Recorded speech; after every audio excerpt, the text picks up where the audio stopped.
What are we doing here? This house isn't on the list. Oh, it's got to be some sort of mistake. This is always one of my favorite stops. The very first episode reintroduces the character of Sarah, first seen in the original movie. You're fatter this year. Well, thank you very much. You've grown too. What sort of effect does seeing that Sarah no longer believes in that Christmas magic have on Scott moving forward? Whoa, whoa, whoa, whoa, whoa! You scared me. What, stop, come down, no, stop. That's kind of the linchpin of the movie, is that this was a huge connection with the prior movie, and that sets him off as things are different. I mean, why are you even here? I get all my presents online, and to tell you the truth, I forgot tonight was Christmas Eve. Originally, Jack had this scene later in the pilot, and when I read the script, I was like, this, to me, feels like it should be the inciting incident for Scott's journey. Not only does it connect fans to the original by seeing grown-up Sarah, but it also, we were talking about how the world has changed. Right. This is the scene and the moment where Scott feels that. Instead of a grateful little girl looking at him with awe and magic in her eyes, she's a depressed grown-up living on her parents' couch who throws a wine bottle at his head. I'm an adult woman living with my parents. I mean, my life is one endless, blurry, long day broken up by Judge Judy's. And this is what makes him feel like, you know what?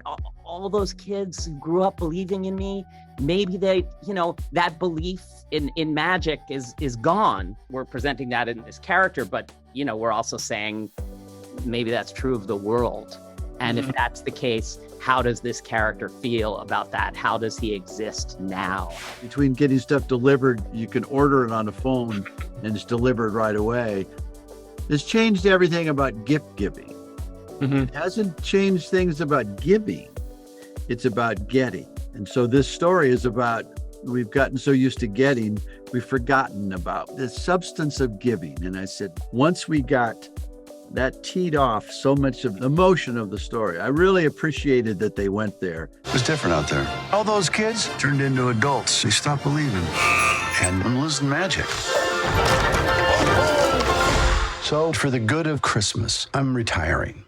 Now, having initially kept Eric Lloyd's return as Charlie under wraps, I think a lot of fans had come to expect that he might be revealed as Scott's heir apparent. Here's why I'm here.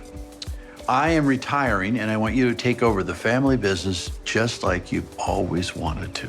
Instead, you have him reject Dad's offer, and he sort of helps Scott see the job in a new light, how it's sort of not conducive to being an engaged parent. We've certainly talked a lot about whether it should be Charlie, who is the successor. You want to build in some conflicts. Charlie just seemed like it's too good of an answer and it's too easy of a transition.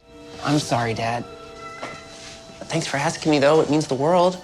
Also, on a practical level, Eric Lloyd has retired as an actor. He has a whole other career and a whole other life. So, we reached out to him and kind of convinced him to rejoin us and to make an appearance for this crucial, pivotal moment in the story. But it felt more appropriate to use him that way than as the heir apparent. I think we see what the rest of the world's like as normal people. I'm making a list of things I want to do, like meet a crossing guard. And Elizabeth, what is it that excites Sandra most about sort of getting to step outside Santa's workshop and experience the real world? She really enjoys being at the North Pole and living there and growing up there. And she has, her friends in a different form. Hey, Mom. Oh, hey. Louis and I are watching a movie about Santa. We can't believe how much they get wrong. I'm sure. She's just used to it there. She doesn't really want to leave. On the other hand, Cal is like, yeah, I'm ready to go. I want to do this. I want to do this.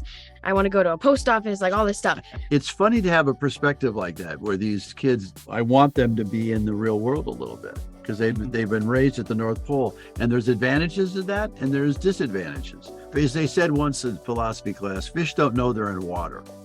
And I said, I don't know that we know the benefit of where we live sometimes. And this switching worlds gets us to investigate that.